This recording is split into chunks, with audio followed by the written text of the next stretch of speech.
നമ്മുടെ മുടി കൊഴിച്ചിൽ, താരൻ, അതേപോലെ തന്നെ മുടിക്ക് നന്നായിട്ട് ഉള്ളു വെക്കാൻ വേണ്ടിയിട്ട് നമ്മുടെ മുടിയിലെ എല്ലാ പ്രശ്നങ്ങളും മാറ്റിയെടുക്കാനായി പറ്റുന്ന ഒരു കിടലായിട്ടുള്ള ഹെയർ ഓയിലാണ് കേട്ടോ ഇന്ന് കാണിക്കാനായിട്ട് പോണത്.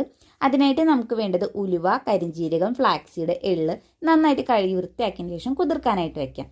ഇനി നമുക്ക് ആവശ്യമായിട്ടുള്ള കറിവേപ്പില, കഞ്ഞുണ്ണി, പേരയില, അതേപോലെ തുളസി, ആര്യവേപ്പില, മുരിങ്ങയില, ചെമ്പരത്തി, തെച്ചി, നെല്ലിക്ക, ചുവന്നുള്ളി, കറ്റാർവാൾ ഇതെല്ലാം നന്നായിട്ട് കഴുകി വൃത്തിയാക്കിയതിന് ശേഷം നന്നായിട്ടൊന്ന് അരച്ചെടുക്കാം.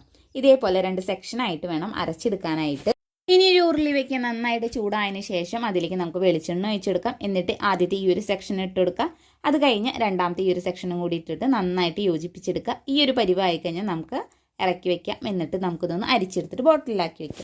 ഈ ഒരു ഓയിൽ തയ്യാറാക്കുന്ന വീഡിയോ ഡീറ്റെയിൽ ആയിട്ട് നമ്മുടെ ചാനൽ അപ്ലോഡ് ചെയ്തിട്ടുണ്ട്. കാണാത്തവരുണ്ടെങ്കിൽ അതൊന്ന് കണ്ടു നോക്കുക. നമ്മുടെ മുടിയുടെ എല്ലാ പ്രശ്നങ്ങളും നമുക്ക് മാറ്റിയെടുക്കാനായിട്ട് സാധിക്കുന്ന ഒരു അടിപൊളിയായിട്ടുള്ള എണ്ണയാണ്. വീഡിയോ ഇഷ്ടമായി ചാനലൊന്ന് സബ്സ്ക്രൈബ് ചെയ്ത് സപ്പോർട്ട് ചെയ്യുക.